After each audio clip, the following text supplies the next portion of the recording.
அன்பளிப்பை வாங்குதல் ரசூல் ஸல்லல்லாஹு அலைஹி வஸல்லம் வலியுறுத்திய ஒரு விஷயம். ரசூல் ஸல்லல்லாஹு அலைஹி வஸல்லம் அவர்கள் வலியுறுத்திய விஷயம். அதாவது ரசூலுல்லாஹ் லா தருத்துல் ஹதியா, அன்பளிப்பை மறுக்க வேண்டாம் என்றாங்க.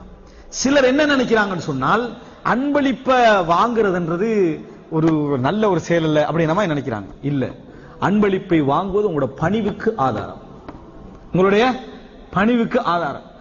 எல்லாரும் நம்ம நின்றுட்டு இருக்கிறோம், ஒருத்தர் வாராரு, நாங்க ஒரு பேனை பிடிங்கன்னா நம்மளுக்கு என்ன செய்யும்? ஒரு பேனை தர நம்ம வாங்கினா எல்லாரும் என்ன நினைப்பாங்க? என்ன செய்யும்? நம்ம பேனை இல்லாதவன்னு நினைச்சிருவாங்களோ. நீங்க வாங்குனீங்கன்னு அர்த்தம் என்ன தெரியுமா? நீங்க பணிவானவர்னு அர்த்தம். நீங்க பணி எப்ப நீங்க பிழையானவர்னா பேராசைப்பட்ட பேனையை தாரான என்று நினைச்சா தான் என்னது, நீங்க மோசமானவர் அர்த்தமே தவிர பேனையை நீங்க வாங்கினா அது என்ன செய்யாது, அது மார்க்கெட்டுக்கு முரணான ஒரு செயலாக. அன்பளிப்பு தார நேரத்தில் அதை நம்ம வாங்கினோம்னா நம்ம பணிவுக்கு ஆதாரம். அவ்வளவு மிகப்பெரிய தூதராக ரசூல் ஸல்லல்லாஹு அலைஹி வஸல்லம் இருந்தும் ரசூலுல்லாஹ் வீட்டுக்கு ஆட்டை அனுப்பி விடுவாங்க. ஆடு வரும், ரசூலுல்லாஹ் பால் கறந்துருவாங்க. பால் கறந்துட்டு ஆட்டை என்ன செய்வாங்க? திருப்பி அனுப்பிடுவாங்க. ஆடு அவங்களுக்கு தெரியும், அனுப்பி விட்டவங்க எல்லாம் தெரியும். ஆனா ஆடு வரும். அதுக்கு பேர் அந்த அரபுடைய பேரை சொல்லுவாங்க மனிஹா. அதுக்கு பேர் என்ன? மனிஹா என்று பெயர். ரசூல் ஸல்லல்லாஹு அலைஹி வஸல்லம் அவர்கள் இந்த மனிஹான்ற ஒரு காலத்துல அப்படி இருந்தது. இன்னும் சில வளமை இருக்கலாம், ஆனா இன்றைக்கு ஆடு திரும்பி வருமானு தெரியாது. ஆனா மனிஹான்றது ரசூலான காலத்துல என்ன செய்வாங்கன்னா, ஆட்டை அனுப்பி விட்டா அவங்க தேவையான அளவுக்கு கௌரவமா செய்யறது.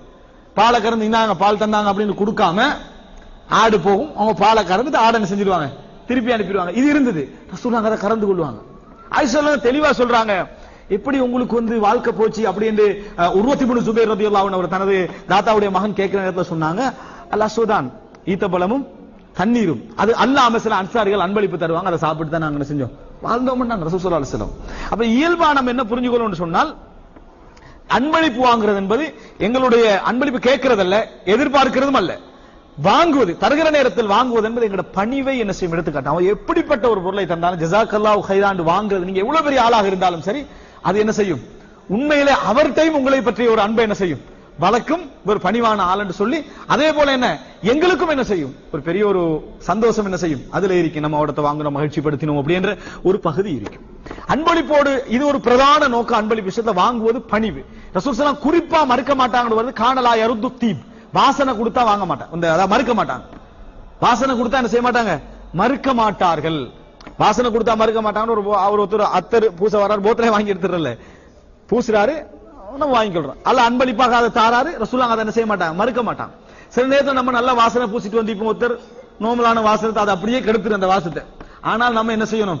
வாசத்தை கெடுத்தாலும் சரி, அது ஒரு சுன்னா தானே, வாங்கி நம்ம என்ன செய்ய வேண்டியதுதான், எடுத்துக்கொள்ள வேண்டியதான். நம்ம நாடுகளில் யூஸ் பண்ணக்குள்ள மட்டும் பாத்துக்கலாம். ஏன்னா முஸ்லீம் அல்லாத மக்கள் நிறைய இருக்கிறாங்க, இதை பிடிக்க மாட்டாங்க, நேர ஹெடக் விளங்கிட்டானே, தலைவலியா என்ன செஞ்சிடும், அது மாறிடும். பஸ்ஸுகளை போற நேரம் சில விஷயங்கள் அவதானிச்சுக்கணும். ஆனா வாங்குறதுல என்னது? ரசூல் ஸல்லல்லாஹு அலைஹி வஸல்லம் கானலா யருது தீப அப்படின்றத பார்க்கிறோம். அன்பளிப்பை ரசூலுல்லாஹி ஸல்லல்லாஹு அலைஹி வஸல்லம் அவர்கள் மறுக்க மாட்டார்கள் அப்படி என்ற அந்த ஒரு பிரதானமான இது எதுக்கு ஆதாரம்? பணிவுக்கான ஆதாரம். இன்னொரு பகுதி, அன்பளிப்பு கிடைத்து விட்டால் நல்ல முறையில் புரிஞ்சுக்கணும், அல்லாஹ் தான் எங்களுக்கு எல்லா விஷயங்களை கொண்டு வந்து சேர்க்க மனிதர்களை காரணமாக்குகிறான். எல்லா விஷயங்களை கொண்டு வந்து சேர்க்க யார காரணமாக்குறான்? மனிதர்களை காரணமாக்குகிறான். ஆனால் அந்த மனிதர்கள் சேர்த்தவங்க என்ன நினைச்சுக்கணும்னா, நான் இவருக்கு என்ன செஞ்சுக்கிறேன், ஒரு ஹெல்ப் ஒன்று பண்ணிக்கிறேன், அல்லாஹ் எனக்கு கூலி தரணும், அதோட முடிச்சிடணும். ஹெல்ப் பண்ண ஞாபகம் இருக்கட்டும் மாதிரியே என்ன செய்யக்கூடாது, நடந்து கொள்ள கூடாது. சும்மா போவாரு, அவர் சலாம் சொல்லாம பேத்துருவார், இவரு காணாம போயிடுறது. சரி, இவர் காணாம போறான்னு அவர் அந்த மனநோல் அங்கே போயிடுவார், சலாம் கூட சொல்லாம போறானே, நீ முகத்தை திருப்பி நான் என்ன செய்வாங்க, அப்படியா இல்லையா? இதெல்லாம் எதிர்பார்க்கிறது அர்த்தம் எந்த அளவுக்கு என்றால், இமாம் இப்னு தைமியா ரஹிமஹுல்லாஹ் அவங்க சொல்றாங்க, துஆ கேளுங்க என்று சொல்றது கூட கூலி எதிர்பார்ப்பது. துஆ கேளுங்கடா என்ன? கூலி எதிர்பார்க்கிறது. அவருடைய நேரத்தில் ஒரு பகுதி நீங்க என்ன செய்றீங்க, எடுக்கிறீங்க, கொடுத்துருங்க, போயிருங்க, அல்லாஹ் தஆலா உங்களுக்கு என்ன செய்யட்டும், கூலி தரட்டும். ஆனால் வாங்கினவர் அல்லாஹ்ட்ட டைரக்ட்லி வாங்கின மாதிரி நடந்து கொள்ளக்கூடாது. வாங்கினவர் எப்படி நடந்து கொள்ளக்கூடாது? அல்லாஹ்ட்ட அவர் கொடுத்தாரு, அவரோட வேலை முடிஞ்சது, வெறும் போஸ்ட்மேன் என்ன மாதிரி இவர் நடந்து கொள்ளக்கூடாது. இந்த உலகத்துல முயற்சிக்கு ஒரு பங்கு இருக்கு, அவருடைய உழைப்புக்கு, அவர் பட்ட கஷ்டத்துக்கு, அவர் செலவழித்த செலவழிப்புக்கு பங்கு இருக்குதா இல்லையா? அந்த பங்கு, அதை நன்றியோட நடந்து கொள்ளணும். மல்லம் யஷ்குரின் நாஸ் லம் யஷ்குரில்லாஹ். யார் அல்லாஹ்வுக்கு நன்றி, மனிதர்களுக்கு நன்றி செலுத்தவில்லை, அவர்கள் அல்லாஹ்வுக்கு நன்றி செலுத்தவில்லை. இதனால ரசூல் ஸல்லல்லாஹு அலைஹி வஸல்லம் சொன்னாங்க, மன் சுனியா இலைஹி மஅரூஃப், யாருக்காவது ஒரு நல்ல விஷயம் செய்யப்பட்டால் ஃபல்யுகாஃபிஹு, அவர் அதுக்கு பதிலாக இன்னொன்றை செய்யட்டும். ரசூலுல்லாஹ்வோட வளமே என்னன்னா, அன்பளிப்பு கிடைச்சா பிரதி அன்பளிப்பு ரெடி ஆக்கிவாங்க. உடனே இல்ல, ஒருத்தர் அன்பளிப்பு தாராரு, உடனே மத்த தூக்கி கொடுத்துட கூடாது, விளங்கிட்டான்? அது அவனை மறுக்கிறதுக்கு சமம், அதல்ல அர்த்தம். இன்னொரு நாளைக்கு அதை ஞாபகம் வச்சு என்ன செய்வாங்க, கொடுப்பாங்க. இது ஜாஹிலியா மக்கள்கிட்ட கூட அந்த பண்பு இருந்துச்சு. அதாவது உங்களுக்கு தெரியும், இந்த ஹுதைபியால வச்சு என்ன செய்றாங்க, அபூபக்கர் ரலியல்லாஹு அன்ஹு சுஸ்பி பிதர்லாத்னு சொன்னாங்க. அதாவது மோசமான ஒரு வார்த்தை அது உண்மையிலே.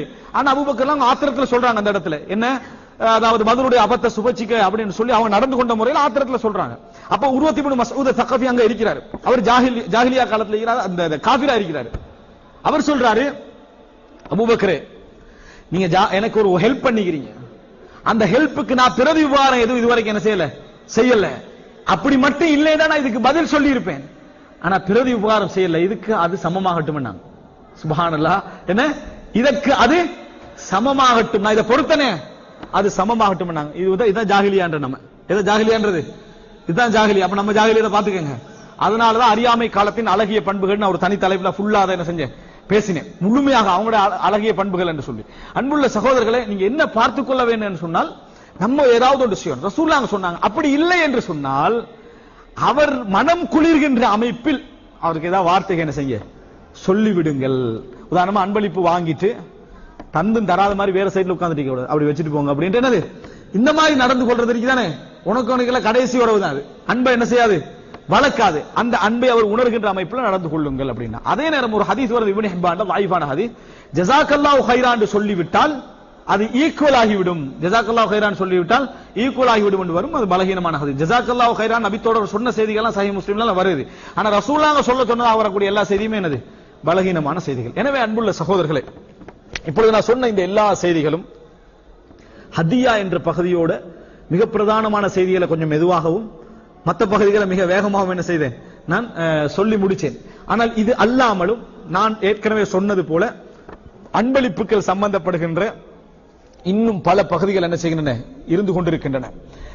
யார் யார் அன்பளிப்புகளை திருப்பி வாங்கலாம் என்பதில், யார் வாங்கலாம், கணவன் அதாவது இந்த தந்தை மகனிடத்திலிருந்து என்ன செய்யலாம், அன்பளிப்பை திரும்பி வாங்கலாம். மனைவி கணவனிடத்திலிருந்து அன்பளிப்பை திருப்பி வாங்கலாம். நல்ல முறையில் புரிஞ்சுக்கிறோம். எப்படி ஏனென்றால் 175% மனைவி பைபோசா தான் அன்பளிப்பு என்ன செஞ்சிக்கும், திருமணம் முடிச்சவரை கொடுக்கக்கூடிய அன்பளிப்புகள் எல்லாம் அப்படி போயிருக்கும்.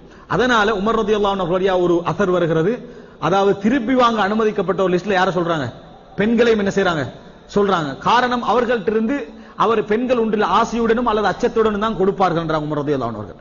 எனவே அச்சம் என்கின்ற அந்த நிபந்தனை மேலோங்கி அந்த அன்பளிப்பு என்ற பெயரில் அது வாங்கப்பட்டிருந்தால் அவங்க என்ன செய்யலாம், திருப்பி வாங்குவதற்கான உரிமை அவர்களுக்கு உண்டு அப்படின்னு சொல்றாங்க. தந்தை மகனிடத்தில் என்ன செய்யலாம், அன்பளிப்பை திருப்பி வாங்கலாம். அதே போல அன்பளிப்பு மீராசா வந்தா, மகன் வாப்புக்கு ஒரு பெரிய அன்பளிப்பு கொடுத்துட்டாரு, அல்லது மனைவி கணவனுக்கு பெரிய ஒரு அன்பளிப்பு கொடுத்துக்கிறாங்க, கணவன் மவுத்து சொத்துல பங்கு என்ன செய்ய ரிட்டர்ன் அங்க வந்து கொடுத்த நிலைமை, அதுல ஒரு 8 ஒரு பகுதி அங்க வந்துருமா இல்லையா, அல்லது 4 ஒரு பகுதி வந்துருமா இல்லையா. இப்ப அன்பளிப்பு தான் ரிட்டர்ன் வருது, எடுக்கலாமா, எடுக்கலாம்.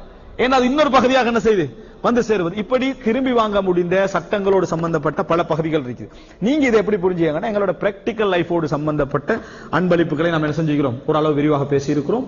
அல்லாஹ் ரப்புல் ஆலமீன் மார்க்கத்தை சிறந்த முறையில் விளங்கி அதை நாம அர்த்தபூர்வமாக புரிந்து தத்துவரூபமாக நடைமுறைப்படுத்தக்கூடிய அந்த வாய்ப்பையும் தௌஃபீக்கையும் அல்லாஹ் தஆலா அனைவருக்கும் தந்தல் புரிவானாக. ஹாதா மா இந்தி வல் இல்மு இந்தல்லாஹ் வ அகூலு கௌலி ஹாதா வ அஸ்தக்ஃபிருல்லாஹ்.